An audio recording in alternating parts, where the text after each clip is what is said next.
Hello friends, welcome back. Big Deno plays Aeon Trespass Odyssey, Cycle 4. What's Cycle 4 actually called again? It's called the Gardens of Infinite Growth. And that's what we're playing. It's very exciting. Arrived a few days ago and been painting the models and preparing for this playthrough. I'm pumped. Appreciate that probably not many people are going to watch it because of the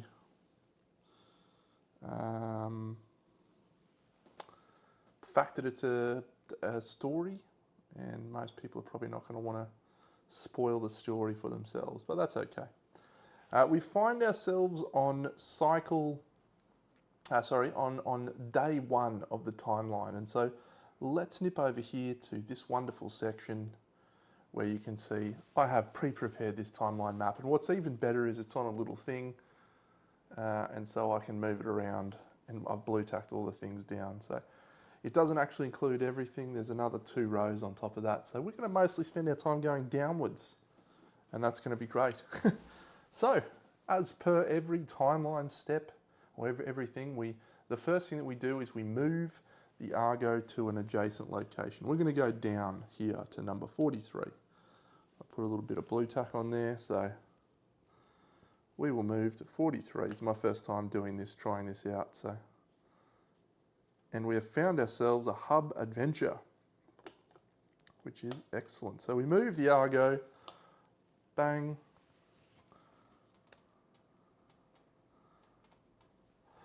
and we mark ourselves a timeline, boom. We will now move over to this area where we're going to do, no, we're going to do that here, are we? Yeah, we'll do that here. So we're going to resolve our exploration cards. We have no acclamations. So this is our exploration deck. Oh, we don't want to see that one.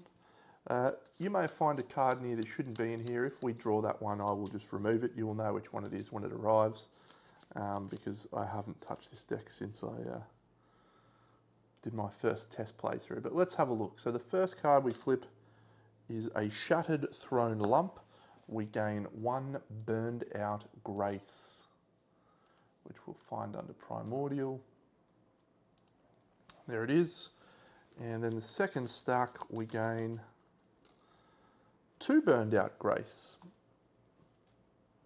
1, 2. Perfect. So we have completed our timeline exploration. And so the next step that we move on to is the expedition step. So we have got a hub story. So we'll roll a dice. We roll number 5, and on cycle 1, that is number 5, which is Aristotle's Promise. Aristotle's Promise.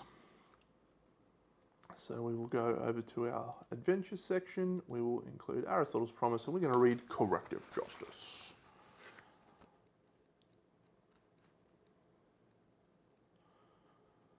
All right.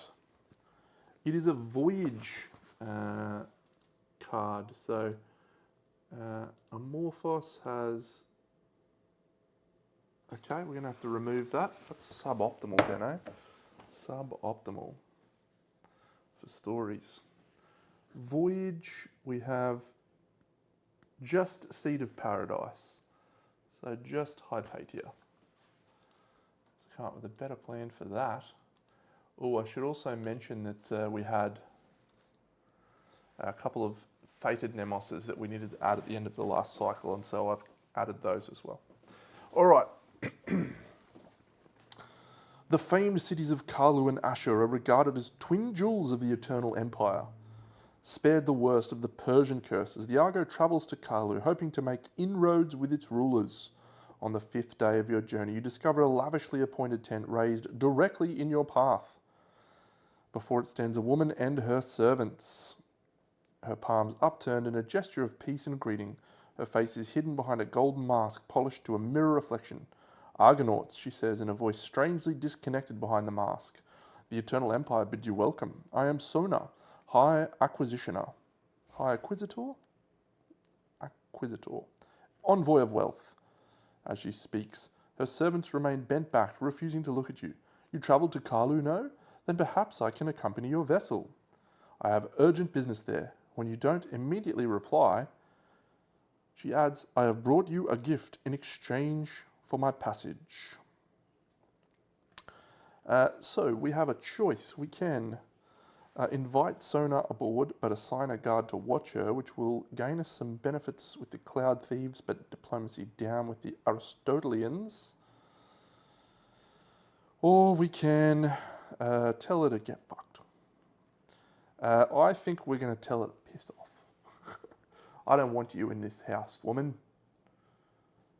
So we are going to lose 1 with the Cloud Thieves, gain 1 with the Aristotelians, but we are going to gain 2 Babelian debt. That takes us to a lovely, tasty 6. So we will see 002.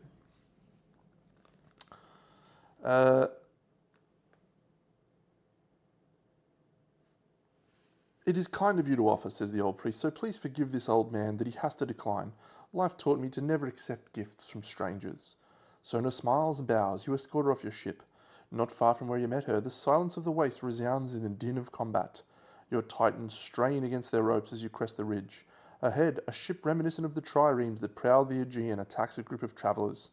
Stranger still, the trireme seems to float through the air, suspended somehow by a proverbial bag of wind that spans from bow to stern. The travellers are trying to defend themselves, but they cannot hide from a hail of arrows fired from the heights of the airship's deck. When the trireme spots you, it turns to flee, abandoning its would-be victims and taking advantage of favourable winds.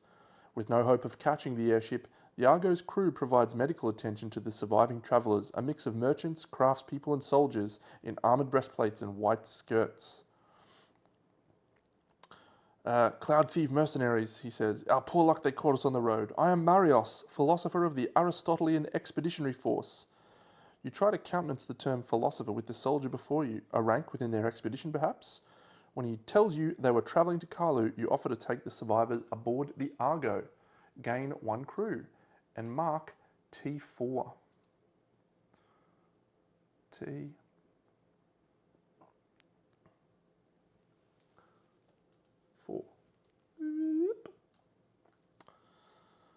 As you close in on Karlu, smoke climbs above the horizon. The sounds of distant battle reach you.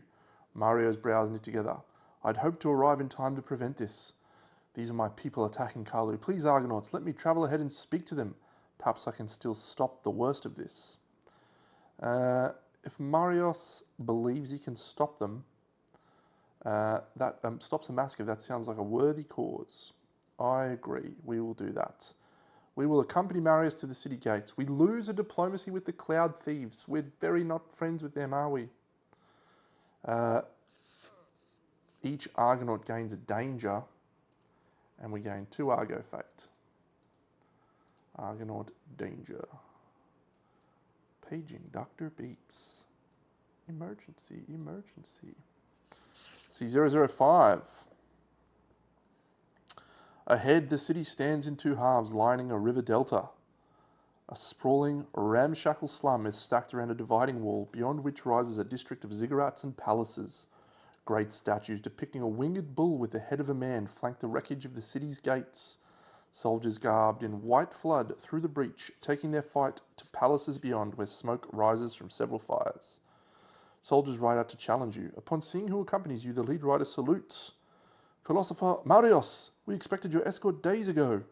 Captain Saber, a pleasure as always. We were waylaid on the road. It seems the liberation began without me. We're ahead of schedule. The Imperials are poor soldiers at heart. The Cloud Thieves gave us some trouble, but we'll have them sorted soon enough.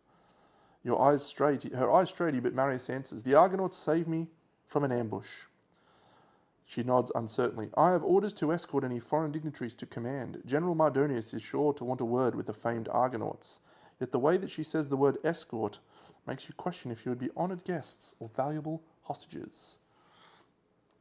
The Aristotelians escort inside the city, leading you towards their command post, while the slums outside were largely spared. The scene within is pure anarchy. Soldiers in white go from one palatial home to the next, ordering doors opened and looting anything of value. Those who refuse to surrender their valuables are laid open with blade and pike, or murdered by their own servants. As blood trickles down the golden steps of one residence, an Aristotelian philosopher cries out, "Surrender your greed, not your lives! All people will be made equal. Unburden yourselves and join our noble expedition." Would you have become victims of these roving bands as well without your escort? In an open plaza before the Imperial Administrative Palace, most of the city's wealth has been stacked in a careless heap, although you cannot guess what the Aristotelians plan to do with it. If it wasn't already clear that Carlo has fallen, your escort leads you to the Administrative Palace itself, and inside a vast audience chamber. Several philosophers in white robes hold congress with a soldier in his middle years. On the other side of the grandiose hall, Aristotelians strip several Bablos officials of their golden trinkets. To your surprise, the Bablos officials meekly comply, their serene faces showing acceptance of the change in station. A sign on an old column reads something that I can't read yet, which is annoying. If T4 is marked, which it is, C009. Zoop. Marios approaches the group of older philosophers, many of whom appear unhappy to see him. "Marios," one says, a tone mocking, "so glad you could finally join us. We were just congratulating General Mardonius on his victory and discussing how to organise tonight's grand division. Forgive my tardiness. Somehow the cloud thieves seem to know exactly which road I'll be taking and when." He gives the other philosopher a meaningful stare. "However, as I am here now, I suggest we delay division. Karlu is an ancient city with a complex economy. We cannot seize its wealth overnight and hope to redistribute it equally to each citizen. Look at the loss of life that has already occurred." A few of the younger philosophers agree, moving to join Marios. They are shouted down by a larger group of old philosophers. "The grand division will proceed as dictated in Aristotelian law." "You are making a mistake." "It is never a mistake to follow one's ideals," the purist philosopher declares. "Their betrayal is in compromising them, as you regularly do, Marios." As Marios becomes preoccupied in arguing the finer points of Aristotelian philosophy, you are escorted outside to meet with the army's commander.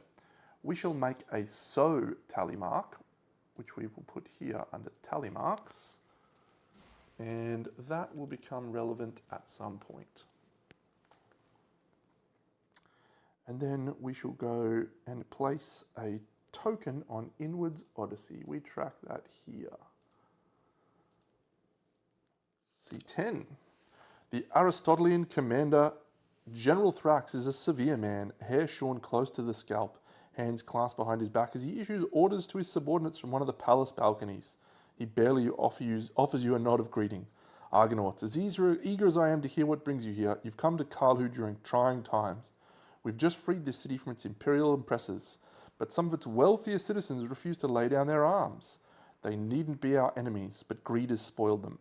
They did earn their wealth, though," you ask cautiously. "Did they? Can you truly earn something in a system so skewed? Or are you predisposed, as some caste predecessors, to inherit your wealth, or indeed your poverty? If you have 2 or less Babelian debt, subtract 1. If you have more, gain a Babelian debt." Wonderful. For your own protection as foreign dignitaries, you're herded in with a group of captive cloud thieves and Bablos officials. Your guide, Captain Saba, says that you are to remain guests this evening so that you may witness the grand division and see the truth of Aristotelian philosophy with your own eyes. We shall gain a diplomacy with the Wasters, which is cool. But we shall gain -2 with the Aristotelians. That's unfortunate. Kept under watch with no easy way to escape. You decide to see what you can learn from the other captives. Endearing yourself to one faction will leave the other standoffish. In this city, it's best to speak with the imperial rulers. So do we ask the Bablosses, while they surrendered Karhu so readily, gain a glory and a Babelian debt? Or do we ask the cloud thieves while they're fighting? We gain a diplomacy with the cloud thieves and gain 2 Argo Fate. We'll do that. We'll ask the cloud thieves while they're fighting. We gain diplomacy with them. We gain 2 Argo Fate. I don't really want more Babelian debt with 7 at the moment. C12. A simmering fury lies just beneath each of the cloud thieves' skins at the indignity of being here. Thank you for taking a stand against these Aristotelian butchers. Have you heard about the madness they spout? Every man and woman made equal? Every resource divided? Should not a mortal's merits count? Do they not deserve to harvest the seeds they've sown? This Aristotelians would make kings of the indolent and slaves of the industrious. Their movement will collapse under the weight of those who ask for everything, but refuse to lift a finger to see it. To get it, you'll see. His pessimistic view of society picks the scab off a wound you thought you'd healed long ago. Place 1, thing on Inward Odyssey, so we now have 2 Argo Fate. Oh, sorry, 2 Inwards Odyssey. Boom. And then the least likely Argonaut gains the Beggar and the Prince Nemos card. She has the Beggar and the Prince. I think I've got that one here. Nope. There it is, the Beggar and the Prince. Cool. So that's with her. Then, what have we got next? It will not stand! My people have worked too hard for those dreamers to take everything from us. I hope that when the day comes, we can count on the Argonauts. Before you can answer, the philosopher returns. It is time. The great division awaits. C13.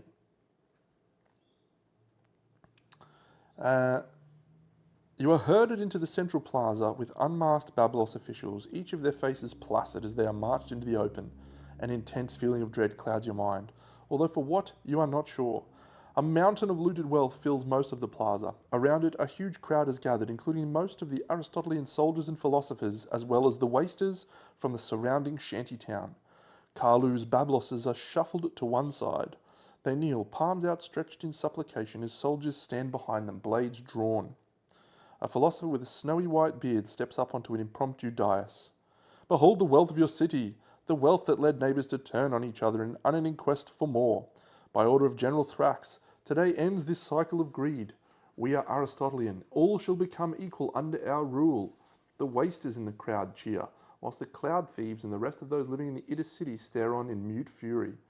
When I blow the horn, everyone present may go forth and take their allotment. Anyone seen fighting or stealing from another will be harshly disciplined. Trust that when we all pull together, there will be enough to go around. If you think this is unjust, I do not think it is unjust. I subtract 1 Babelian fate. Wonderful. Did you choose based on your ideals or your current situation? I chose based on both. Many in the crowd search for the pile with hungry eyes, while others look warily at their neighbours. You feel grateful that you're off to the side from the larger mob. The horn sounds, panic ensues. The press of those rushing forward leads to several people being trampled. Others are crushed into the pile as those behind them climb over to get the best treasures. The Aristotelian soldiers shake their heads at the naked display of greed, occasionally laying into the crowd with cudgels when a fight breaks out.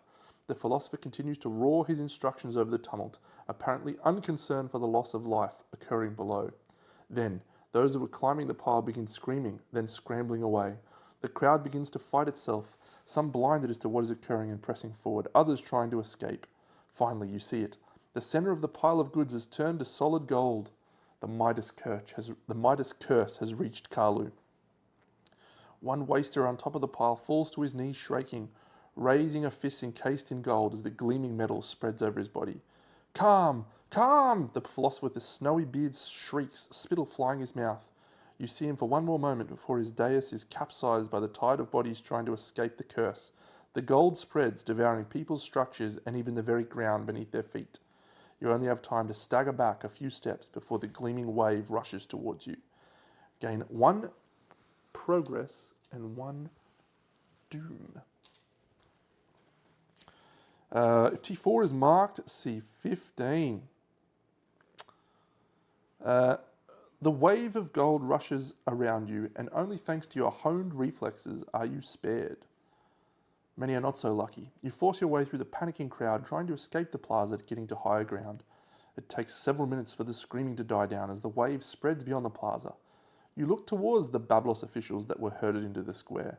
All but one are frozen into golden statues, their arms held wide as if to embrace aurification, pure rapture on their faces. You realise the sole survivor is the woman that you met on the road here, Sona, the High Inquisitor. Behold, the fruits of your violence! Curses follow misery, death, destruction. Only the Empire contains them. By destroying it, you're cutting the very branch you're sitting on. In the chaos, no one listens. You get distracted, and when you look that way again, she is gone. Carlu is doomed. The city's fountains no longer run with water. The granaries gleam with a golden sheen. Wasters who cheered on Aristotelian occupation now stare at their former saviours with suspicion and anger. The surviving philosophers mill about, directionless and adrift, until Marios comes to the front, addressing the crowd. The Empire lies. They say this is the consequence of our violence. How? Gold and greed are their domain. No, they caused this, and it will continue to cause this until their rule is broken. The Empire is the worst kind of tyrant, one who seeks to destroy anything they cannot control. The Aristotelian expeditionary forces braved hardships before to come here. This will not be the end of us. It need not be the end of you. The speech calms the crowd somewhat, although the situation remains tenuous. That night, the plaza where the Grand Division took place collapses under its own weight, creating a cavernous pit. Carlo is abandoned. The Wasters, the Cloud Thieves, the Aristotelians, all working together on this exodus for once. Marios meets you one last time before you go. I'm sorry we couldn't prevent this, Argonauts. The fault is not yours. If my people are to make this thrice-cursed land a better place for all, we must change and adapt. We cannot cling to the ideals, unable to survive the scales of gold. I do what I can to be the change for our expedition. Gain an inwards odyssey. Argo knowledge takes us to 3.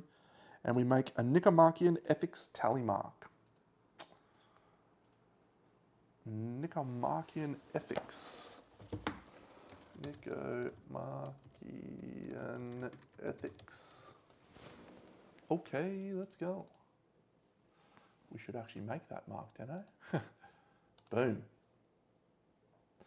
All right, so our next, we've completed that, so we now go on to an encounter step. So I will set that up. All right, we are ready to face a Midas score. Very cool, very cool. So there's 2 primordials in this, the Midas score and the Demigin, and then of course we have the Babelian Lunacy and the Dahaka. The Midas score, a lot of fun.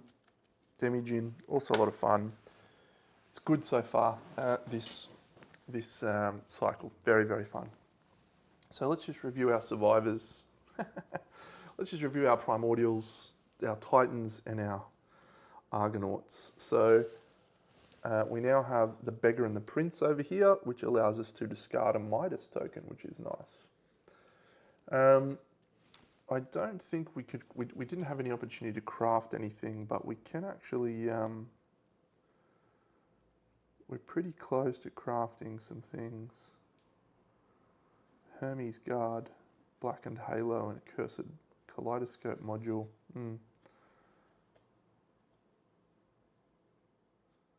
Refracted Light Elixir. Cool. So we will do our showdown.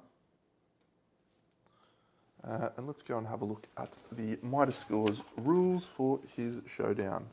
It looks epic from level 2. I've yet to face a level 2, but it looks fantastic. So, battle setup, standard preparations, we've done that. We will now determine the primordials facing, and it is facing up.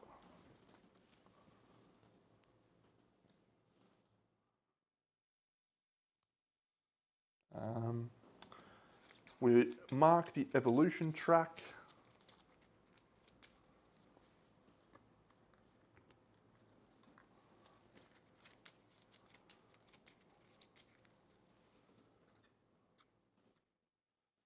And we shall face a Midas score. Cool, and then that's it. So let's just, I'll review the couple of these terrain cards for you, and then we do need to actually deal ourselves out a curse trait because we are on story card 1A, and we have, you cannot use hope tokens. All right,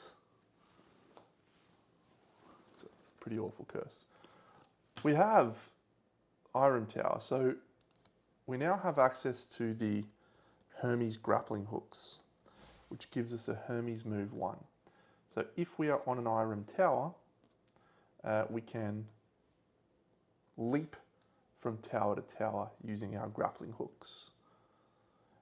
And so to give you the specific example, this guy's on a grappling hook, so he could leap all the way down to this grappling hook using a Hermes move, Iron Tower, because it is in line or next in line. can also jump onto the cloud city, you can go to there, but you have to be on that to be able to use that because it is elevated.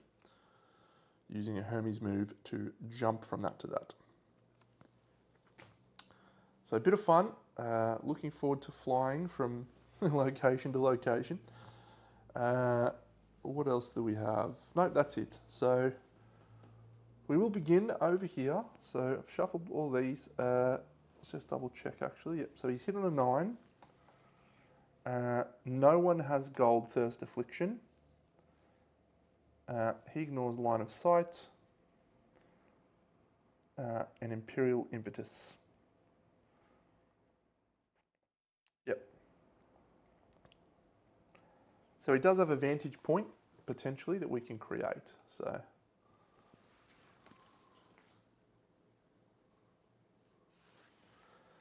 we'll have a look. We have, hiya, an Ulrich Ram, the furthest Titan in front. Move and attack all Titans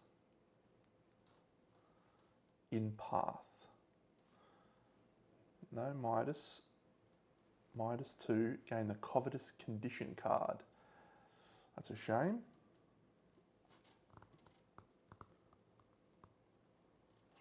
So let's have a look over here. So it's going to be the Ascender, and we're going to go 1, 2, 3 like so, facing the Ascender. So it's just going to be the Ascender. So it's a 3-speed attack, 1, 2, 3. And the Ascender is dodging on 9s. There are no break tokens in the Kratos pool, so we can't use our Visage to do any rerolls. So it's just on 9s. Oh, do we have an evasion? I feel like we've got an evasion from something somewhere. I might be thinking of something else. Okay, so that's 3. We're gonna re-roll all 3 of those. Still looking for 9s. That's 0. Spending that to see how much less. So, that's an impressive start, Deno. 8 danger, which takes us to 9 on our Ascender. Good start.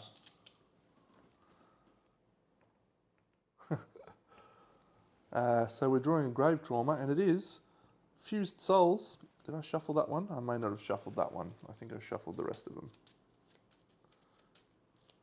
All right, let's try again. And we get, hiya, Godly Resolve. You may discard all condition cards, condition tokens, and ambrosia tokens, and lose 3 fate. We will lose 3 fate because we have an ambrosia token, but we actually want to keep it.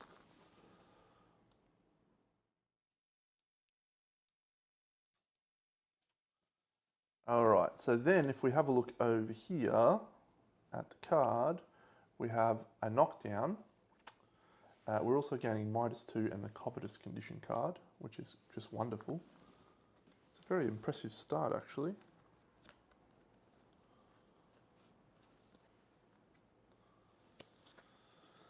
All right, so those 2 Midas tokens, we will use the Pursuer Ultimatum to move up to 3 spaces at this knockdown. So we're going to put on the Eclipse Sword and the Siren Mask for our tokens. So 1, 2. So what's going to happen now, he's going to attempt to knock us down. He fails, and then he does Imperial Impetus. So Imperial Impetus is move. 1, 2, 3, 4, 5, 6, 7, 8. And that is where he ends. So we did not suffer a break, crash, so we don't gain any danger. And we also don't gain a Midas token.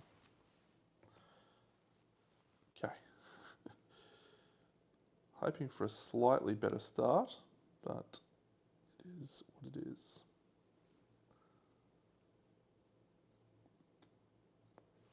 We did survive one, so we have a +1 precision. So maybe we'll kick off with Visage.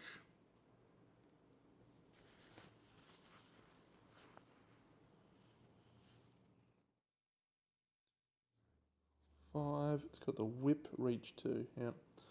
Maybe we'll kick off with the whip actually. The burnout whip. Yep, so we're going to go with the Warkeeper, being led by Omorphos. He's going to gain a rage from an attack. If we have a look over here, he's going to go 1, 2, 3, 4, 5, and he's going to flash with the whip. Now he can, let's just review here.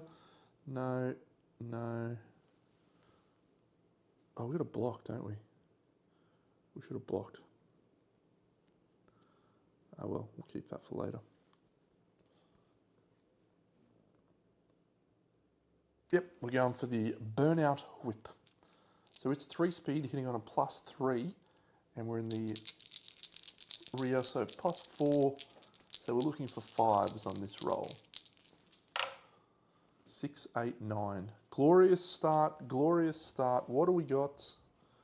We've got the Towering Wing, and he's going to Imperial Impetus. It's not a critical, but we get Auto Black 1. And that is it. So it's 4 reds. Do we need a power reroll? No, Auto Black 1. What are we looking for? 6. Come on, Dano.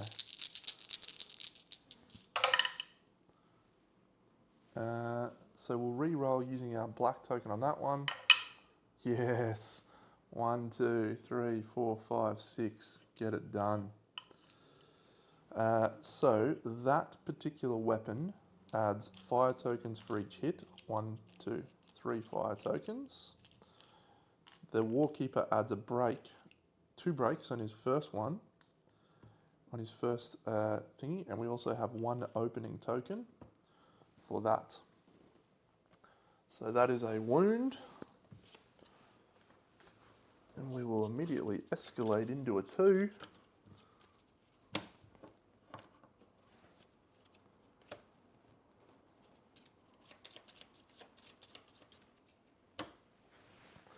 And then on the wound, he's going to do Imperial Impetus, which is 1, 2, 3, 4, 5, 6, 7, 8.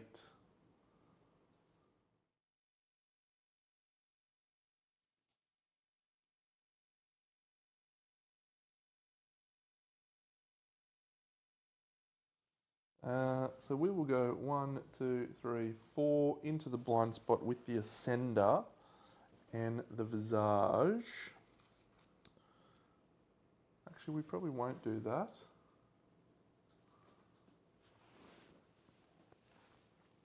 One, 2, 3, 4, 5, 6, 7 into the blind with our Horizon's Edge.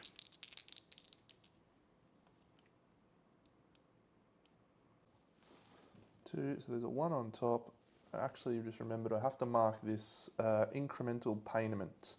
Whenever he gains a wound, or each time a Titan discards Midas tokens, place them here. Oh yeah. Place a Midas token on this card. Cool. So there's 1. Discard 5 of those and perform signature. Okay, yeah, so she's going to go into the blind spot and swing with the Horizon's Edge. 2 fate to re-roll. 1, 2. Why is that moving so much? Stop moving. An 8 and a 2. So the 8 is going to hit, the 2 is going to miss. So that's 1, 2, 3 plus an auto break. So we've got plenty of tokens in there. The question is, do we have enough?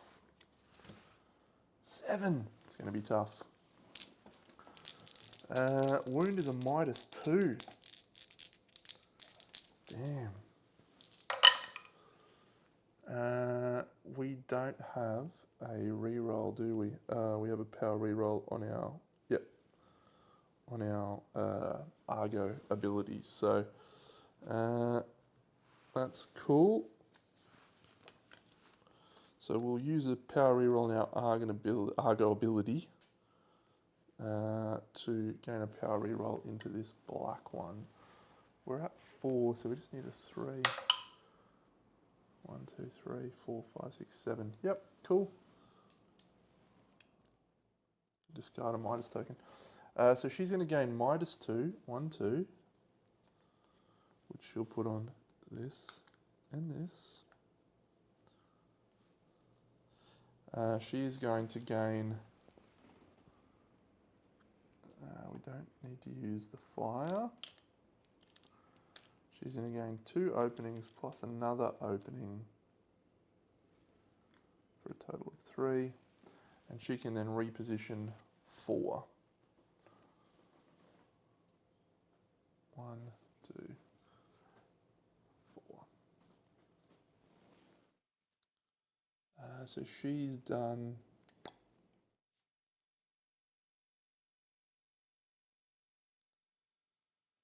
And that's another wound. We put a 2 in there.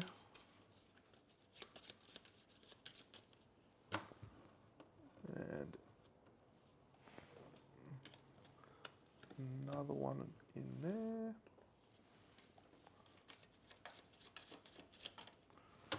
And we put a Midas token there. Cool. So now we'll go in with the Ascender, in with the Visage in the blind spot. Oh, it should be a critical dice. I'm going to roll it just in case I roll a critical. Hey, Deno! Critical possibility we get. You may perform a bonus attack. Oh, I meant to give this guy a rage, so I am going to do that. 1 rage. Hope to daze. Knockback reduction 2.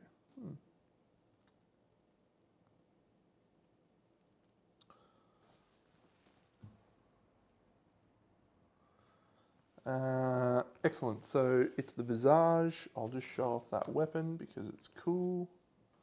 There it is. So we've got a critical chance. So we're going to be rolling 1, 2 blacks, 2 reds. We have 2 fire tokens. And Anacreon is at thingy 2. So he's got 2 power rerolls available on this attack. And what are we at? 7. 1, 2, 3, 4, 5, 6, 7 because that has an automatic damage. 8 because he has danger 7. So that's cool. So he successfully triggers a critical wound, which we level into a 2, and he gains the priority target token, and he may perform a bonus attack. And he will perform a bonus attack. So he is going to gain another rage. He's going to build the pool though, so he's going to turn that token into a break. He's going to gain a hope 1. He can't use hope 1. How annoying is that? He's going to gain a black and a... We'll put another break in there. He's got plenty of precision.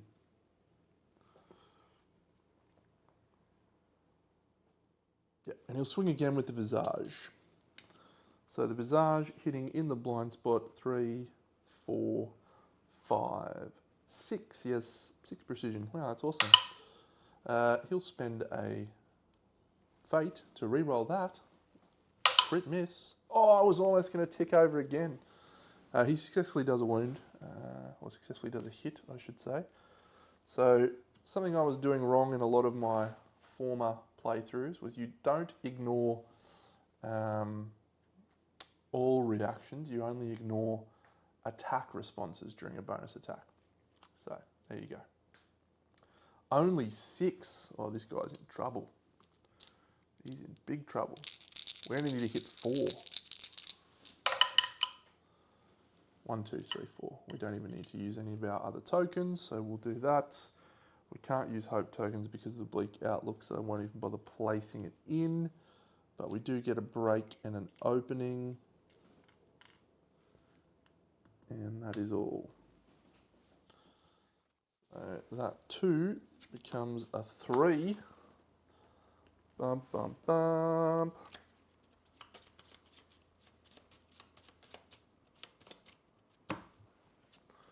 And that 2 becomes a 3.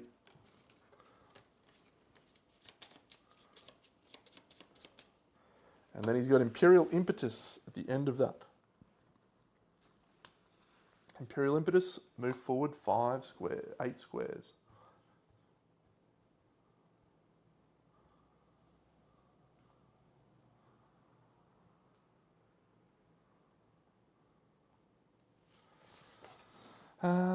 Do I want to use my Hermes move? Probably not. 1. No. How fast is my Earthshaker moving? I could semi-sync, actually. Maybe we will semi-sync. I think that's worth attacking with the Ember Spear right now with that in the pool. Yeah. Alright, so our Hypatia is going to use a semi-sync to gain an extra move, which means she loses a move on her next turn. Gains a fatigue token.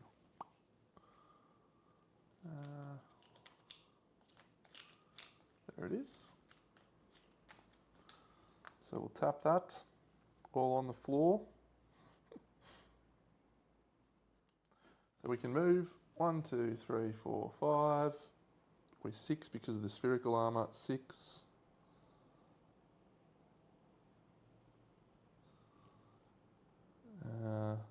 Yep. And then we'll move 1, 2, 3, 4, 5,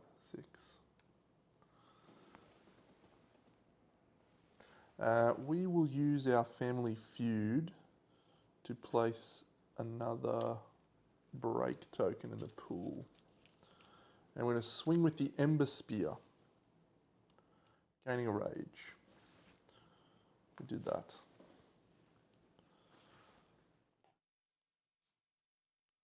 This is going to trigger its AI draw, isn't it? It is. 1, 2, 3 with the Ember Spear. It does have Sun Starved, but we don't want to use that yet. We'll use that rather. 1, 2, 3, 4. So we'll spend a fate. We also had to commit to use this weapon. Yup. So we've hit 1, 2. I don't think I had any danger. Maybe I already did commit. No, I didn't. Cool. Fate reroll. Commit. So we are 1 black, 3 reds. And it has an automatic power. So let's go over here and we flip 7. Uh-oh, perform signature against the attacker. That's suboptimal. So we're going to be wounding, I think, pretty... 1, 2, 3, 4, 5, 6, 7, 8. We can re-roll with that with a black token. So that's a wound for sure. We're wounding a 2, which means we're putting in a 3. We're 5 wounds down. Uh-oh. But we have a couple of cards coming our way now. That's on top of there. Another 2 gone. Another 3.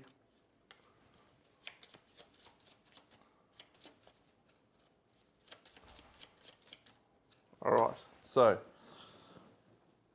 we'll build the pool and then he's going to perform signature. So the first thing that our Earthshaker has is a power reroll. That sucks, but we do get Fire 2 and Opening 2 from the Ember Spear.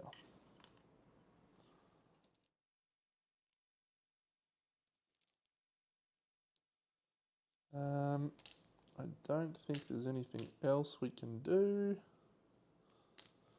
Oh, I lie, we have a rouse token in there as well. 5 wounds down in the first turn is a very happy time. Happy time for us. I think we're about to have some pain come our way though. So we've got some Imperial impetuses to happen. Let's have a look at the signature. And that was from this wound, perform signature against the attacker. Move and attack all titans in path. That's good-ish. So he's just going to move to here and attack us. 1, 2, 3, 4, 5, 6, 7, 8. That sucks. We got a reflex there. When resolving an AI card, if you're not the target, move up to 3 spaces in a straight line. I actually also have to perform this incremental painment as well. So we have to perform the signature again. Wonderful. I reckon what we might do is use our Chronosphere warning system now to make that the move that he goes.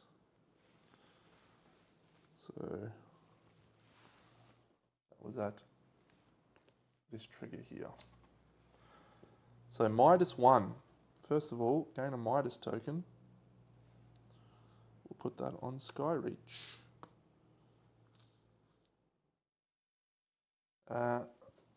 3 on an 8+. 3 6s, no good. I think we will try 1, 2, 3 to re-roll there.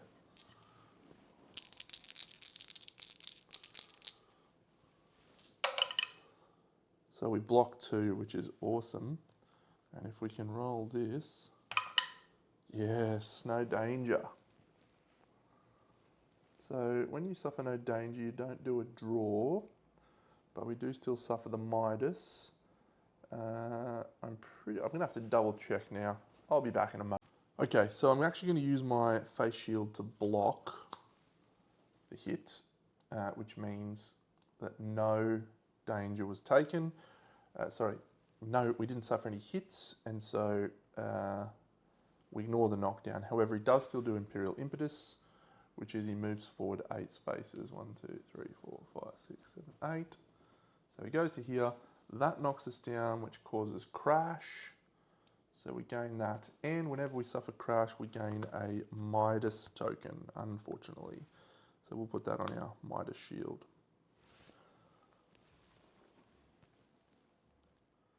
Now he's going to do the signature again. He's going to attack our glorious furthest Titan in sight. He's going to be the Ascender, I think. 1, 2, 3, 4.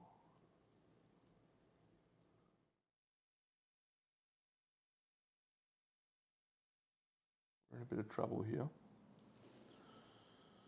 because we've already used our Argo ability Chronosphere warning system this turn. Knockback reduction.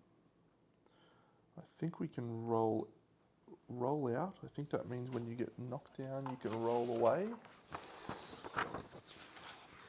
Roll out, maybe. Yep, suffer knockback 4 instead. That's good. Man, that armor's so good. So good in this cycle. Holy shit. All right, so now the Primordial does his attack on the Ascender. Well, the Ascender's in a big trouble anyway. So this is 3 on 8s. We do have the ability to use some re-rolls here from the Visage. So there's 1, 2 re-rolls, 9 and a 3, and then we can block with the Visage for a Fate. We'll do that.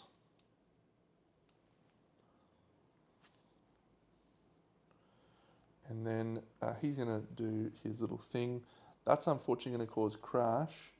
So we go 1, 2, 3, 4, 5, 8, which is going to trigger an obel draw. No, it's not. It's going to trigger a major trauma, a grave trauma, I should say. So, Earthward Gust. If you have a curse affliction, awaken. If not, stand up. You may immediately, you may immediately gain a rage, perform a Hermes move 3, and bonus attack.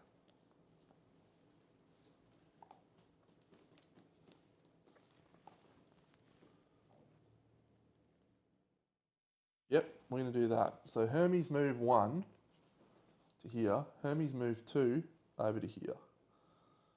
So there we are. We do gain a Midas token, which we're going to put on our Pursuer Ultimatum.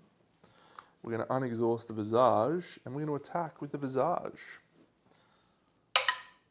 And we hit comfortably.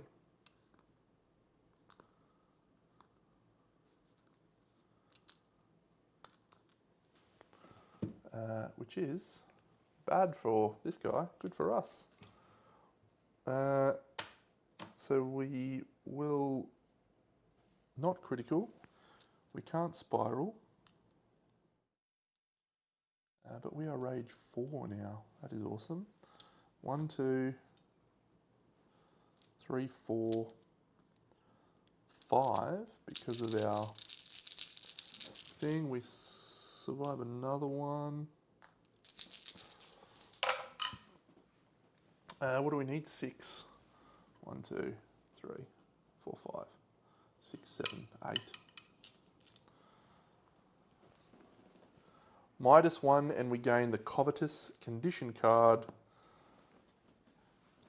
How wonderful for us to have Covetous again.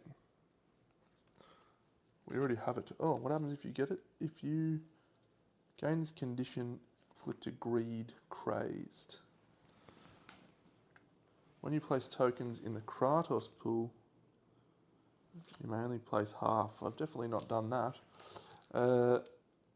If you gain this condition card a second time, or you gain the Covetous condition card, you die. So we will gain a Midas token, which we'll put on our spherical armor. And so we can only put half the number of tokens in the pool. So we'll actually, the Hope token we can still put in the pool, but we just can't use it. So we'll go 1.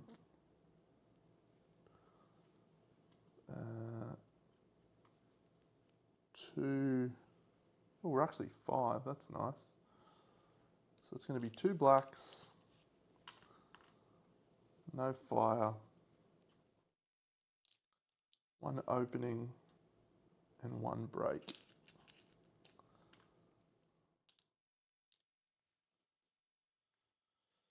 Unfortunately, we place a Midas token over here. And how many have we got here? 1, 2, 3, 4, 5. That was a 1, so we put in another 2. It's still this guy's turn, by the way.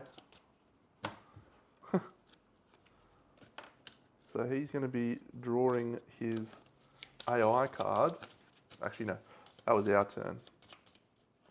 He's drawing his AI card for his turn. So it's our turn now, or his turn now, rather. So now he draws this card, and it is Imperial Dance, the closest Titan in sight with 6 or more fate. So that is Hypatia. Dance, what does dance do? I'm looking it up. I can't find anything on dance, so that's fine.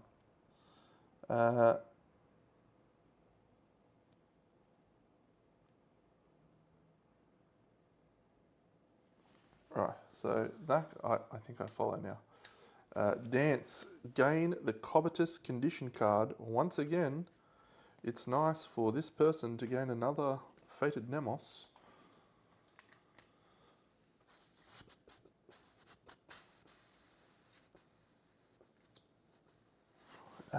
So we will now do airburst. So airburst is a new keyword as well, which is glorious.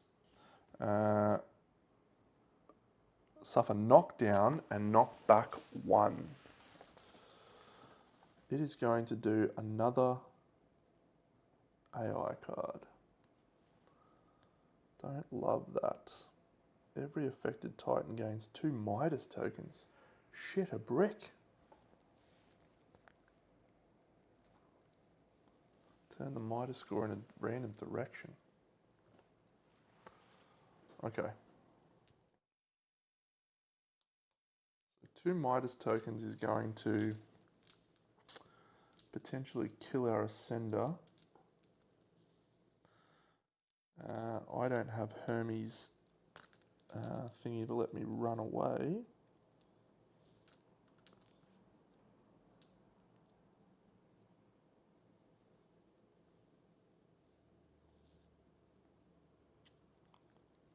See, I think our Ascender is dying. Airburst 5. Every affected Titan gains 2 Midas tokens. Turn the Midas score in a random direction. Okay, yeah, it's 2 Midas tokens for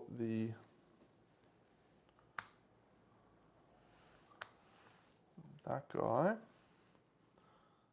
So that's not ideal, but we can still use our spear because it's allowed to have 2 Midas tokens. 1 on the visage, and then there's nothing left to place it on. Actually, can you put it on attachments? They are gear cards, so no, we're probably fine. We'll put it on our 2 attachments. Cryptex, which means we're losing our precision. And Airburst 5 is where Knockback 5, I'm pretty sure. Is that right, Deno? Airburst X, no, Knockdown and Knockback 1. So Knockback 1, Knockback 1, 1, 2. So he's facing that way. Now drawing another AI card. And it's an AI 3. That's bad. The furthest Titan in front. But 3 on an 11. If your fate is 6, ignore that. 3 hits or 3 plus Midas tokens, you die. Otherwise, each hit deals 4 and Midas 2. Yeah, so we're going to die, but there is something we can do. When you're about to die from an instant death effect, use an obel draw an obel instead. So we'll do that and see if we can get an awakening.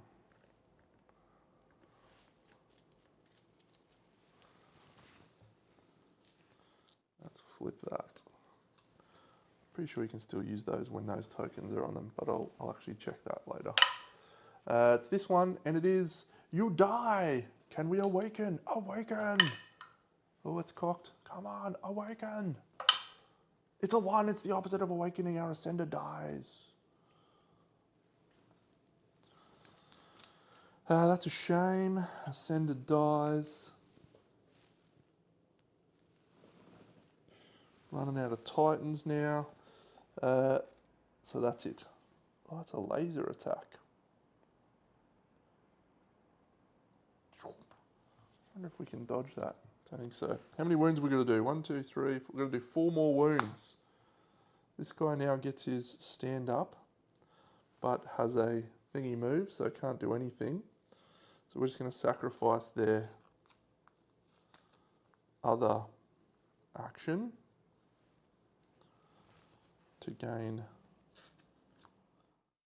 all their cards back. That's them done. So can our Sky Seer get to our friend? I don't think so. What's in the pool?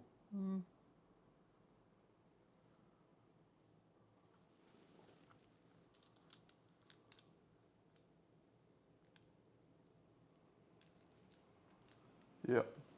Intriguing. She can go 1, 2,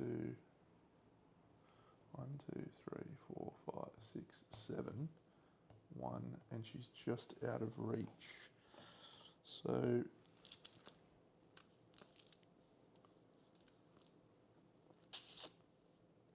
she's movement 8 because she's got the Hermes cape. You're a legend, Deno. 1, 2, 3, 4, 5, 6, 7, 8. Into the blind spot, swinging with the Horizon's Edge. That is 2 hits. We will draw an AI card. It is on an 8. Oh, wound gets us an Unholy Alchemy. So Unholy Alchemy allows you to turn tokens into, Midas tokens into Ambrosia, which we're okay with at this point. Do we want to give her an extra? No, we're fine. 8 though, come on, Dano. Oh, that's not ideal. So we use our 2 black tokens on those. That's it. 1, 2, 3, 4, 5, 6, 7, 8. Come on. Unholy Alchemy and then Midas 2. Was that a critical, by the way? It was a critical too. So the reason it was a critical, because that weapon is deadly in the blind spot. I'm going to go check that but I'm pretty sure it was a 10 and an 8 or something. Yep, I was spot on. So that's actually critical. So each Titan may discard up to 3 Midas tokens. That's huge. 1, 2, 1, 2, 3. So unfortunately, when a Titan discards Midas tokens, they go over here on the incremental. That's a May.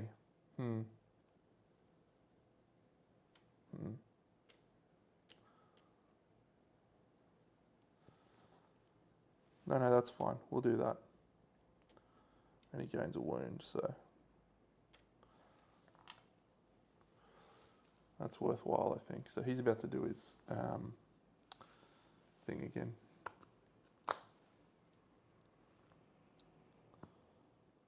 Okay, so that does a critical. So when we do a critical, we are going to do 1, 2 break tokens. 1, 2, or black tokens, I should say. It's 1 black. 1, 2 break. 1, 2, 3 opening. She is rage 2. So she can do a reposition as well.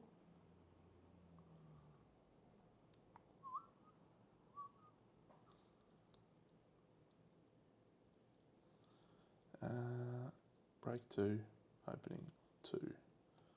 Another 1 opening black. Cool. She repositioned 4. 1, 2, 3, 4. And now he's going to do signature.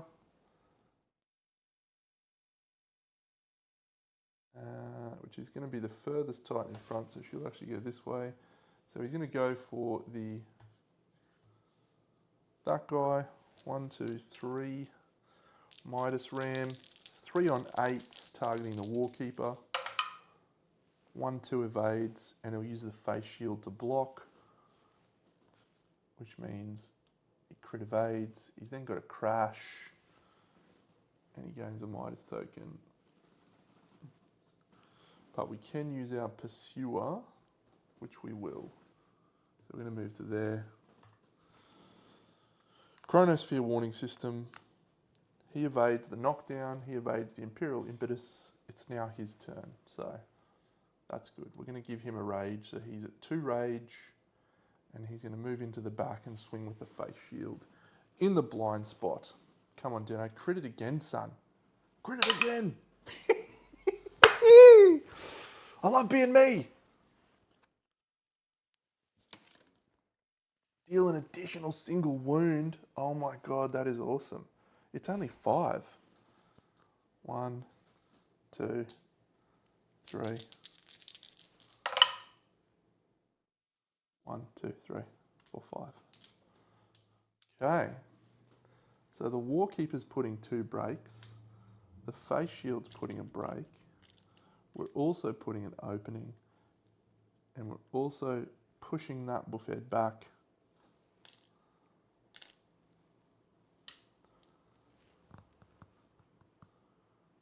We can daze him. We don't need to daze him. Wow, that feather cataphract, when you're about to suffer knockdown, reposition 3 instead. That is actually awesome in this fight. I didn't notice that before. So we're dealing an additional single wound. 1, 2, 3, 4, 5, 6, 7, 8. Okay, so that puts a 2 in here. And that, I think, removes that 1 and puts a 2. Okay, so if we can deal 1 more wound,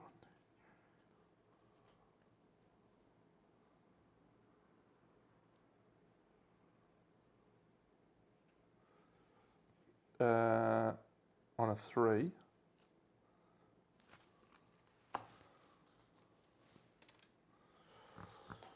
we can get the... Actually, we just need 1 more wound. But I don't think our Earthshaker can get there. It is standing up now. If we pass a climb... Oh yeah, when you remove 2 Midas tokens, discard this card and gain the Enriched card. Enriched. You cannot involuntarily gain cards, condition cards.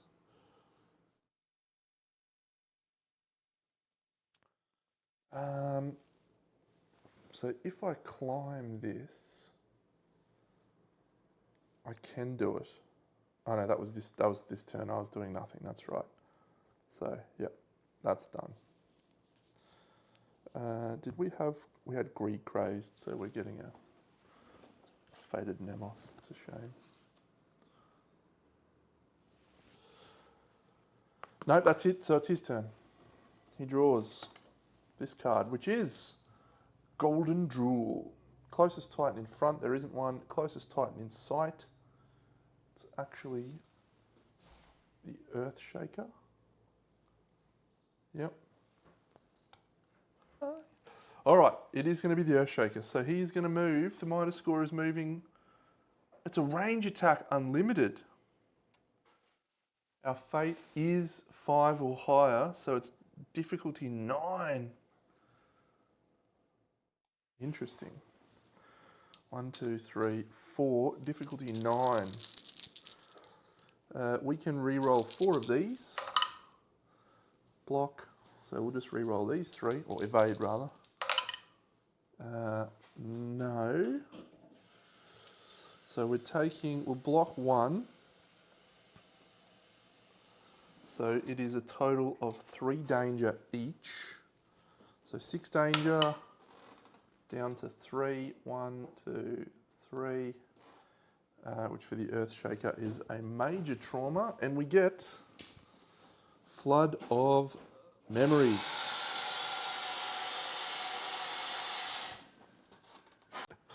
Gain a Nemos node and unexhaust that Nemos. We will gain Seed of Paradise. No, we'll gain Family Feud. So, nope, Seed of Paradise. Boom. How good's that? Excellent. But we also gain Midas tokens, or Ambrosia tokens, except we can't because we're enriched. Oh no, we do get an Ambrosia token. Oh no, yeah, we can't gain Midas, but we do gain an Ambrosia. Boom.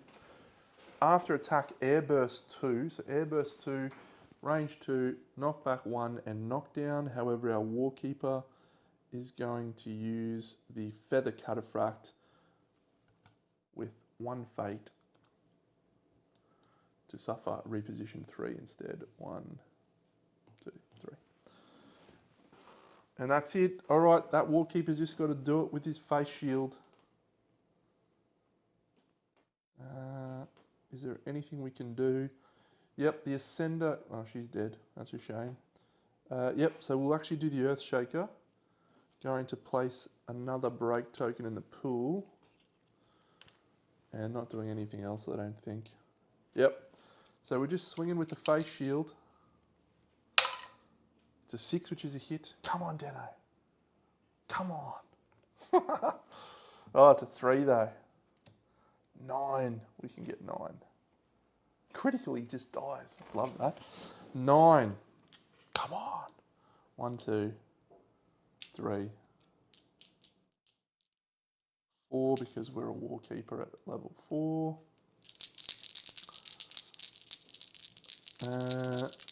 And we have power rerolls galore should we need them. 1, 2, 3, 4, 5, 6, 7, 8, 9. We don't need them. Yeah, die, Midas Score, die. The gold circulation system. So that's a cheeky 11 wounds, which is very nice. So we get an additional single wound in that as well. Whew. Well, we lost our Ascender, which again, I'm not really stoked about. We're going to need to get some Titans happening, I think. Let's have a look. So we will reset Triskelions. We will reduce Argo Fate by 1, 2, 3. We will gain resources multiplied by the primordial level.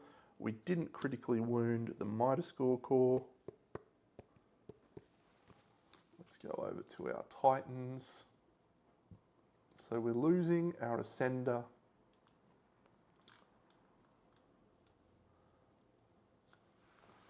All right. So 1, 2, 3, 4, 5.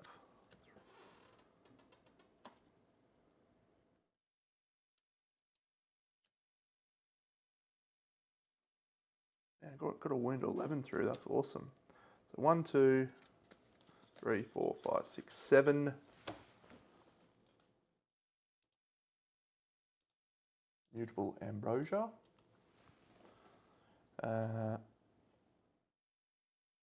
Plus 2 of those things, which is living golds.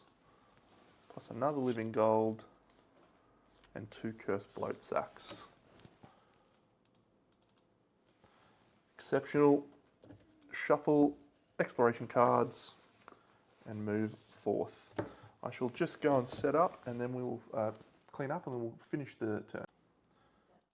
So we have completed our encounter step, so we now move on to the advancement step. So on the timeline we are selecting a combat option. So we have these projects at the moment. Wish Deflector, which requires those two, which we have. We have those. We do not have Cinder Weapons. So to get Imperial Deprived Armor, we need to get Cinder Weapons. I think that's our best option. Wish Deflector is actually quite good, but we're not going to need that until the damage in battle. Iron Protocols, what do you... Yeah, no, that's fine. So we'll just go Cinder Weapons so that we can gain access to that. So Imperial Deprived Armor is already in the projects deck. So Cinder Weapons, Feather Mace, pretty good. Burnout Whip we've already got. Descent Axe, Eclipse Sword we've already got. The Feather Mace, do we have an old Irem fragment? I'm not sure that we do. No, we don't. Okay. No mortal resources. I just got burnt out grace, didn't I? Yeah, all right. Cinder Weapons is ours. So we've finished the advancement step. We now go to the story step. We gained 1 progress today, but we did not achieve 5 progress. We have not achieved any Nemos breakthroughs. However, I do have 3 Inwards Odysseys to conclude. So let me see what happens in those.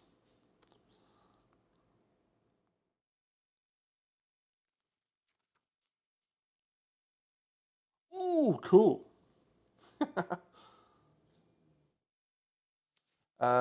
Excellent, and then that is the end step. All right, we are on to day 2 of our timeline.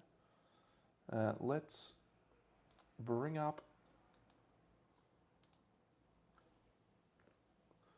our timeline. So we've moved on to number 2. As you can see in the story step, we will be doing a 10,000 days and 10,000 nights event. But as always, we start by selecting a direction. I think we will go right to number 44.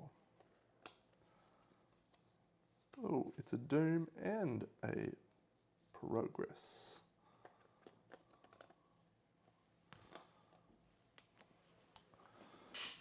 Mark the timeline. Advance the timeline, resolve exploration symbols. So we're going to doom and a progress. We may use a little bit of hope logic here to try and ignore that gain of doom. So I think we're looking for an 8 or a 9 or something. 2 is not going to get it done. Cool. There are no other symbols there, so we'll just do our exploration, which is over here. That is one of my all-times right there.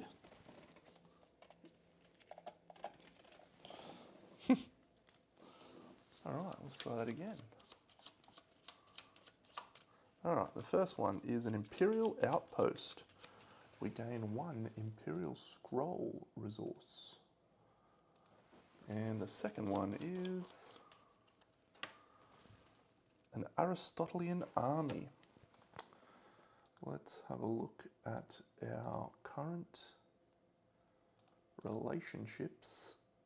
Oh, we are unfriendly, which means each Argonaut gains... Oh no, we're just gaining an Argo Fate. I don't enjoy that, actually.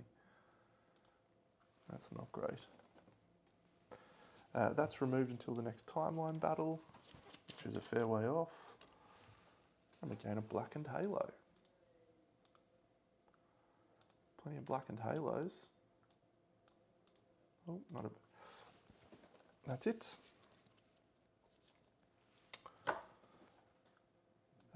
So we do not have any acclamations or anything to do. So we will just resolve our 10,000 days and 10,000 nights thing. Again, I am going to not include those in the recording. And the reason I'm going to do that is because it's something for you to read for yourself. But I will just read it now, actually, because I'm here. Pretty sure.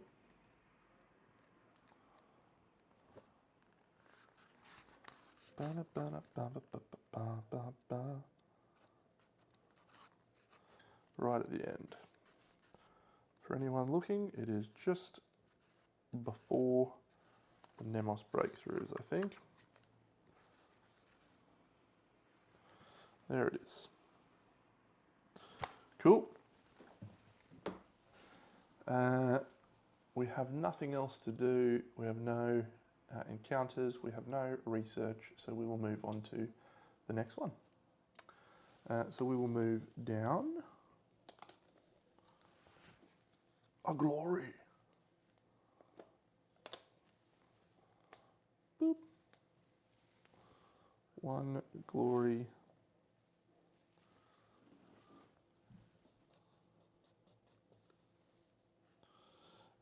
Good. So we'll gain a glory. And we will do our exploration. That puts us at 3 glory. 2 Imperial Scroll resources.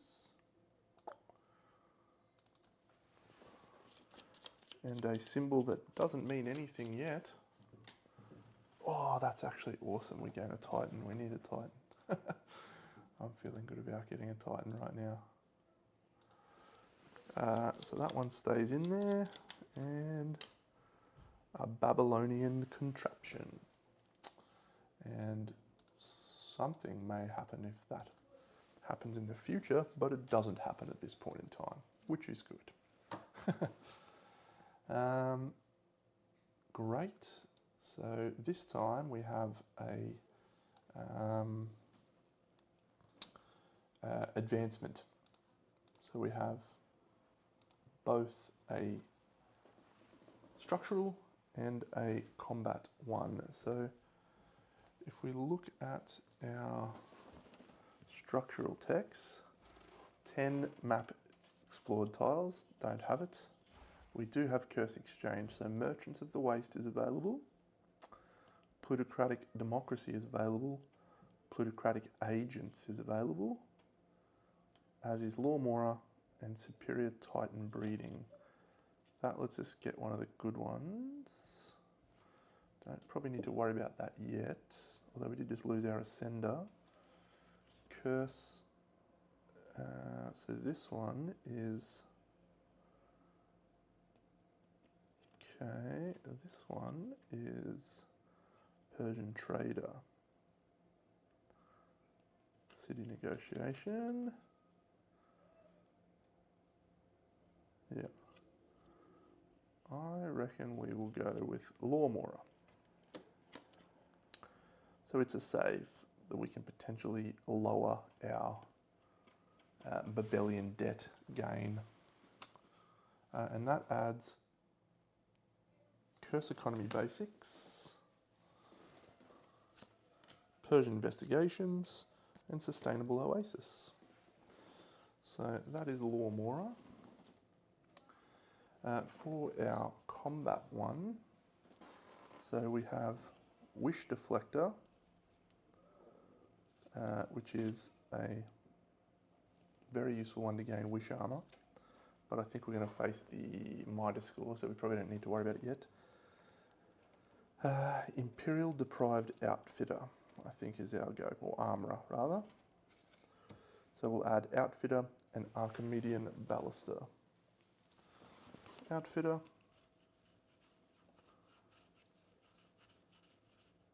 It's down the bottom. Yep, Archimedean Baluster. Both good. So let's have a look and see if any of this equipment is available to us. So the Lamellar Preemptive Armor. We need, no, we don't have 3 Babylonian contraptions, nor do we have 3 there. So can't make anything there. The Cinder Weapons, I do enjoy the Feather Mace, but I don't think we have an old IREM fragment. We do not. And we don't have enough Babylonian contraptions for anything else. Cool. So we shall continue on our merry way. We've done our advancement. We have no story step. I haven't seen any secret codes anywhere, so let's maybe try going down over here now. So we will go here.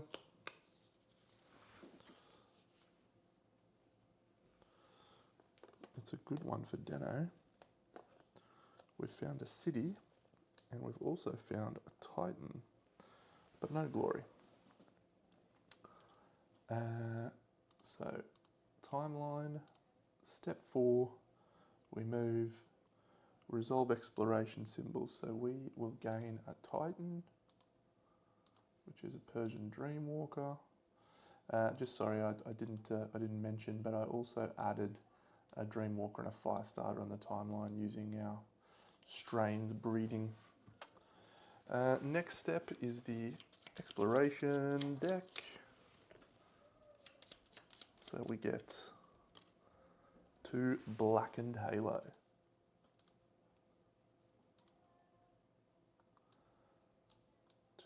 Blackened Halo. And that one's not actually in the deck yet, so we'll pretend we didn't see that. Oh, Wrath of the Anemoy. So we need to place a Sandstorm token. I'm not sure exactly which one the Sandstorm token is, but I think we'll use one of these. Oh, actually, I think that might even be it. That's cool. A Sandstorms token on a corresponding side of the map. So let's have a look at the map. So 1, 2, 3, 4, 5, 6, 7, 8, 9. So 1, 2, 3. So it looks like we're going up. Oh no, it looks like we can't go up. Can't go up. There's a sandstorm there. That's getting removed until the next timeline battle. We don't have to do that because we don't have that yet. One blackened halo. Don't really want blackened halo, guys. I just want some of those Babylonian contraptions, eh? On our timeline, we have no story step to resolve, so we just go on to the advancement step. Now, in the advancement step, we can use our structural technologies. So let's review those. So no, no, no, no. Negotiation. Gain an Argo fate to lose a Babylonian debt. I think we'll do that. Don't want to graft anything. Yep, I think we will. So we're going to gain an Argo fate to lose a Babylonian debt. Boom, boom. Curse exchange. And that is it. So we move on to the next timeline event. We'll go down. Ooh. I actually have no idea what that symbol is, and I have been playing this a little bit.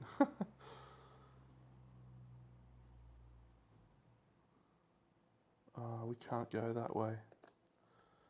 Oh no, we can only go up. That's bad.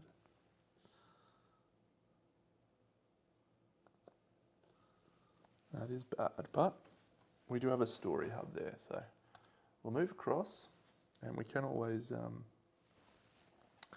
do something with that. We just need to put a marker down for our last visited city, but I don't think I've got that in here. I'll grab that later. Not ideal. I guess we're going there. Unfortunate, Deno. Okay. So we move there, we add ourselves a exploration token. I have no idea what that is. That's exciting. Gain another Titan, come on. I was actually worried about the Titans before because I was like, we've lost so many Titans. We're not, actually, are we friendly? No, I don't think we're friendly with anyone yet. No, neutral with the Wasters. Yeah, Babylonian contraption. And then, yeah, another Titan, yes.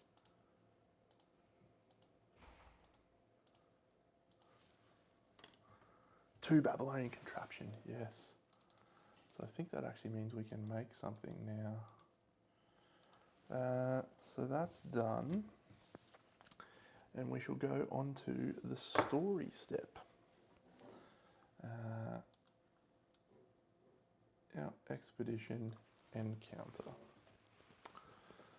So, hub adventures, we roll a 2, which means we are going to the first hub adventure, which is called the Salt Road.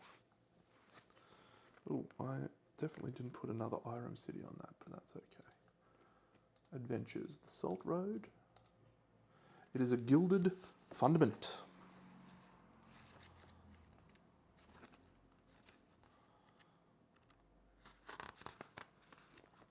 And it is a tragedy with an incredible piece of artwork.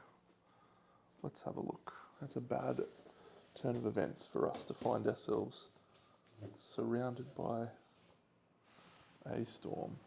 Family feud is a tragedy. The beggar and the prince is a tragedy. Death proceeds is a tragedy as well.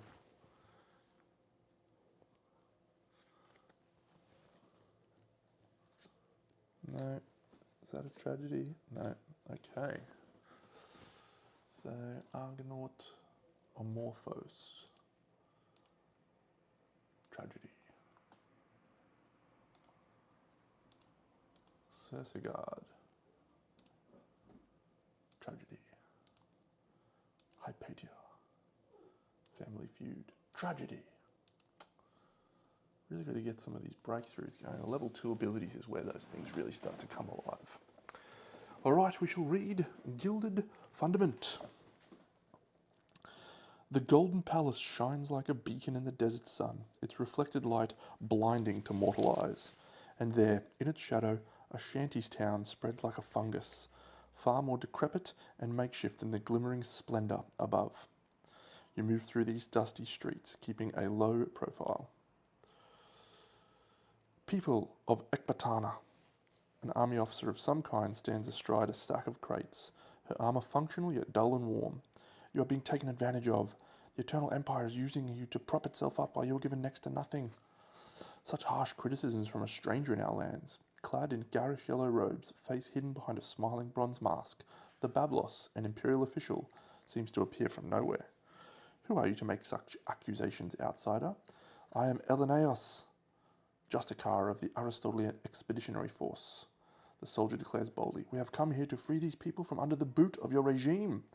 Free them, the masked-faced tilts quizzically. But they are free. They work honestly for their crust. In truth, the work we grant them is a gift, not an obligation. If we so wished, we could have the Imperial Djinn summon the wares we require, but then how would these good people earn their living? How indeed? Maybe she let the almighty Djinns do all the work then, leave the common people in the dust, with nothing to do and lose, so much free time and unprocessed anger on their hand. See how that pans out for you. I don't really want to support the Bablos, but I don't really want to get a Babelian debt. Least likely Argonaut gains the third wish Nemos card. So the least likely Argonaut is probably Anacreon with 1, or Warkeeper Amorphos with 2. Yep, so it is Anacreos for the third wish. Oh, he's got wish armor. Oh, that's nice. That'll probably change what I do over here, actually, quite a lot. When we face the Djinn. Anacreon. That's a good ability. The third wish.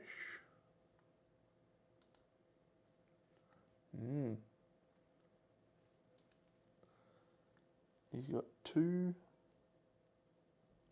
endurance. Nice. Look, I think we're going to have to take the Babelian debt. I want to support the Justicar. So we gain an Aristotelian's thing. We gain a Babelian debt. I don't like how much of that we've got already. That's awful. See, 001. If the Djinns are so powerful, why don't you use them? Your most eloquent comrade turns to the crowd, not the Bablos, and many respond. You feel as if they've been waiting for a moment like this, for someone to come forward to speak up. It's not so simple. The Djinns can destroy as easily as they can create. Now you threaten us. People of Ecbatana, you're being exploited. Cheap labour to be used up and cast aside. You live off the Empire's scraps, rather than being given an honest wage. No more. Equal apportioning to all. Let the golden mean be the standard by which all are measured.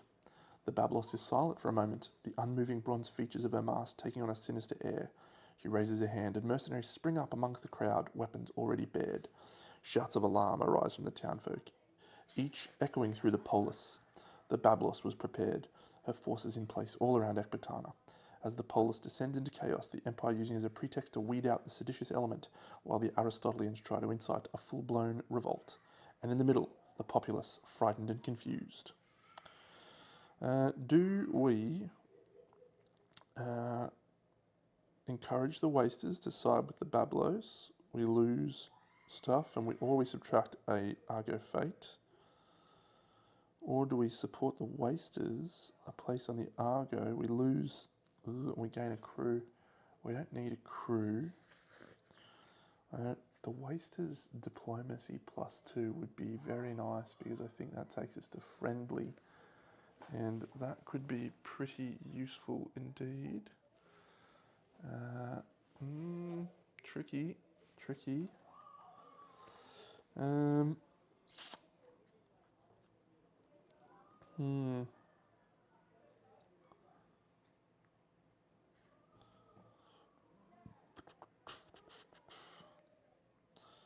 I think I will go with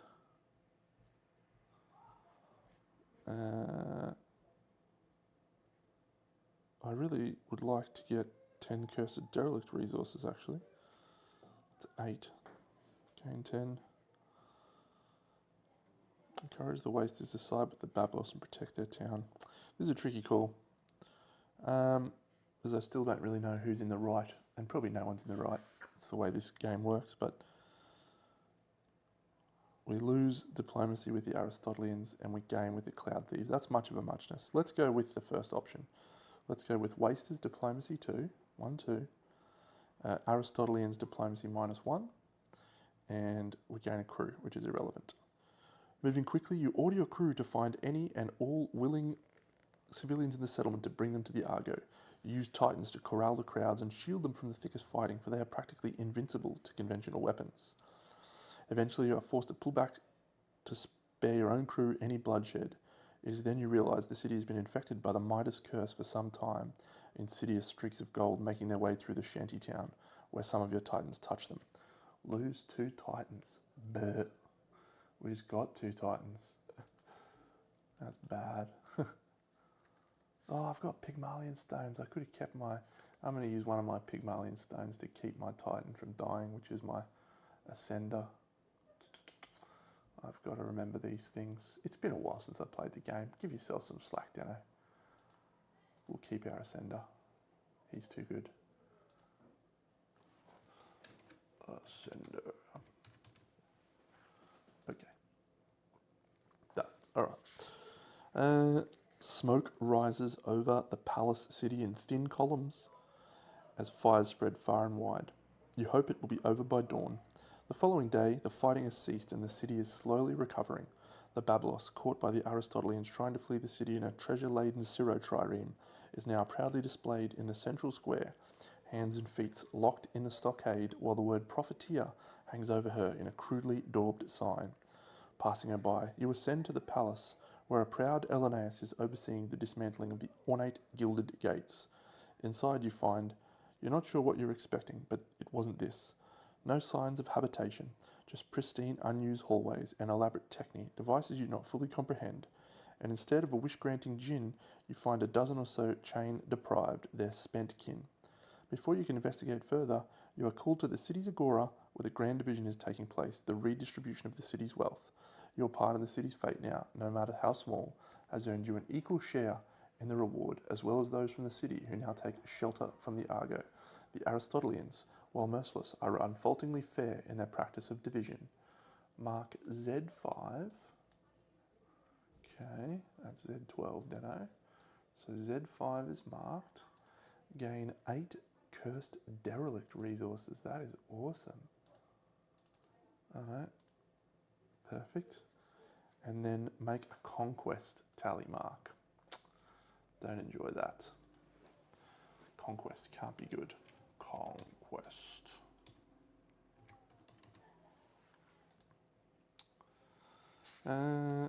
C7.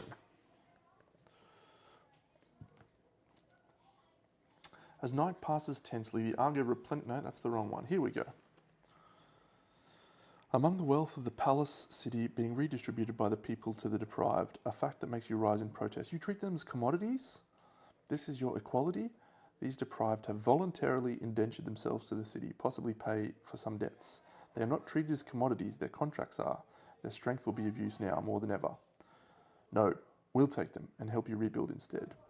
Elanaeus looks at you angrily, implying a gross imbalance in this deal, but then she remembers on what ship you arrived and relents, just this once.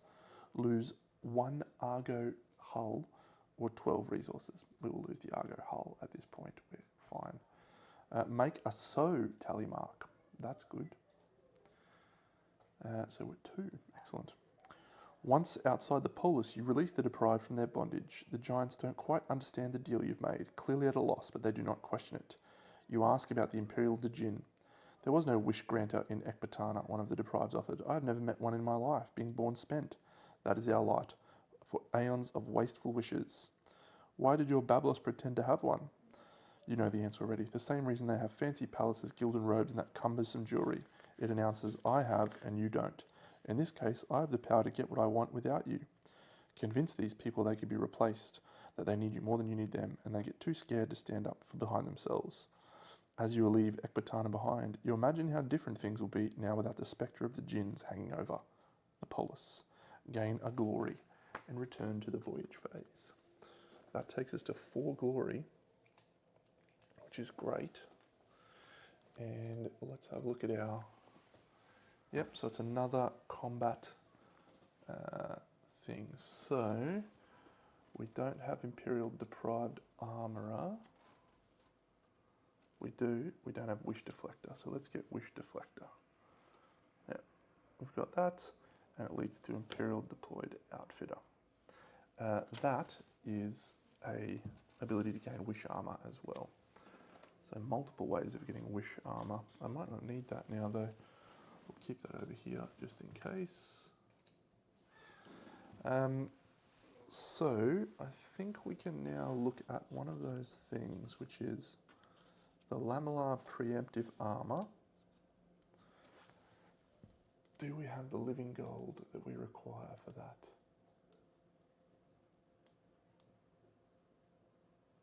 Where is the living gold? We do. All right, let's have a look at that gear. The Lamellar Preemptive Armor. There it is.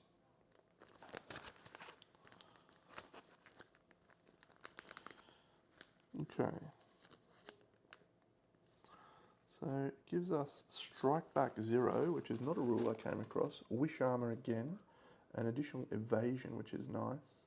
Stand up, you may use this ability while knocked down. Always good. Strike Back Dagger. Strike Back 3. Reposition. Place a fire token in the Kratos pool. Alright, I'm going to need to read Strike Back. So I shall return momentarily. Okay, so this Strike Back Dagger seems quite good.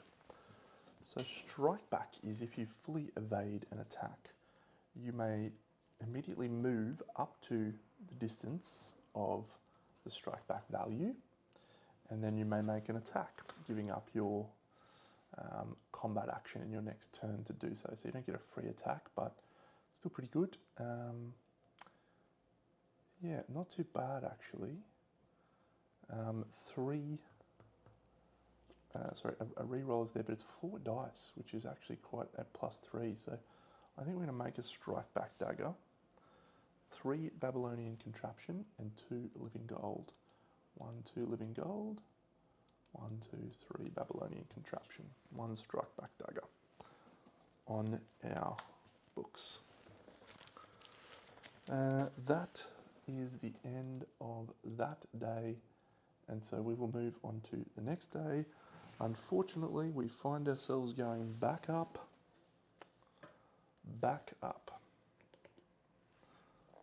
Boom. And we have a Broken Circle special event. How delightful.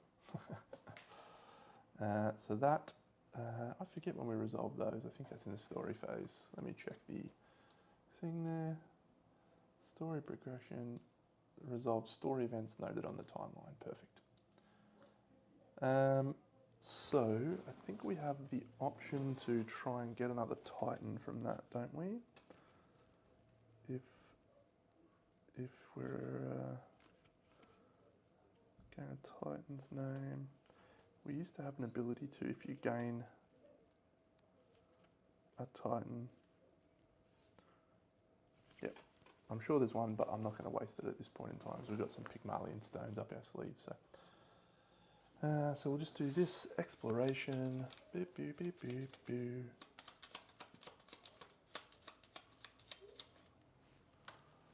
another Titan. Yes, ooh, and we are also in a friendly location.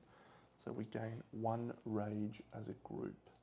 That's awesome. So we'll go 1 rage here, and we gain a Titan. And 2 Imperial Scroll. 1, 2, and then, oh, of course you can't see that. Another Titan, and we're friendly. And a Wasted Caravan. Chosen Argonaut gains a Nemos node. That's awesome. 1 Titan. This is a good one. And 1 Argonaut gains a rage, so we'll go there. We are friendly with the Wasters, so a Chosen Argonaut gains a Nemos node. She's got 2 on Seeded Paradise. She's got 1 on Beggar and the Prince. I think we'll go Death Precedes, yes. So that's exciting. And then gain an Imperial Scroll, gain 2 Imperial Scroll. Oh, it's all coming up. Deno, this one, 1, 2. Okay, so that goes away. Those are all there. Okay, so we will do the Broken Circle story event. I've got some news for you, friends. I know who it is that's in this Broken Circle, and we're also consulting this Nemos breakthrough. But let's read the special event.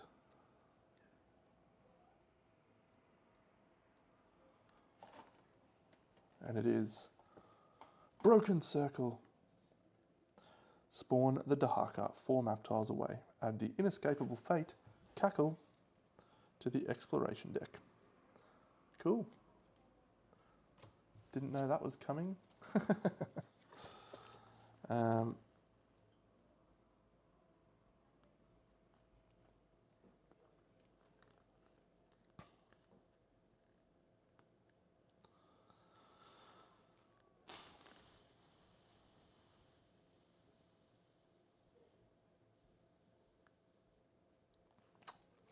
I won't read the story because it does actually spoil just a tiny bit of something that's really actually spun me for 6 when I read it. So.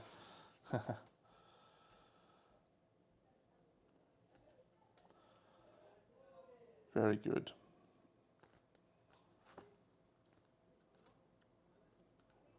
Okay. I do need to resolve that Nemos card. So let's have a look at which Nemos card that was. Amorphos. Yeah. Cycle 2.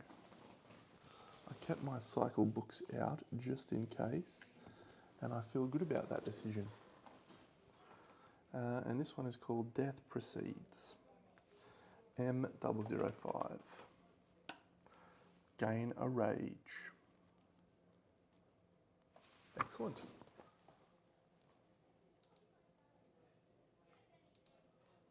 One rage. Perfect. All right, we're going on to our final adventure step. We can't, unfortunately, go up because of the sandstorm, so we're going across, backtracking. Oh, we need the Dahaka. We could be about to have a showdown with the Dahaka. That would be very fun and interesting, he says. Not so much.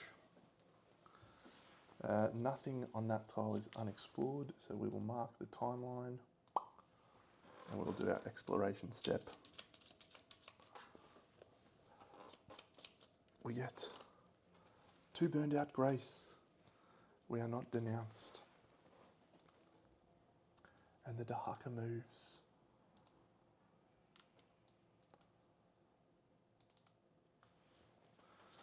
And we also get a Babylonian contraption, and the Dahaka moves. Bad. It's bad for us. Let's have a look. 1, 2. Oh dear. No story event. Nothing on the timeline other than a another showdown, which we shall have against the Mitre score, but we shall do that in our next episode, friends. So I'm really looking forward to it. We're going to use our strike back dagger, and I think it's going to be great. Hope you're enjoying this episode of this playthrough of Aeon Trespass Odyssey. I know I am really enjoying it so far, and I've played a little bit further than you have, so I know a little bit of what's coming, but not all of it.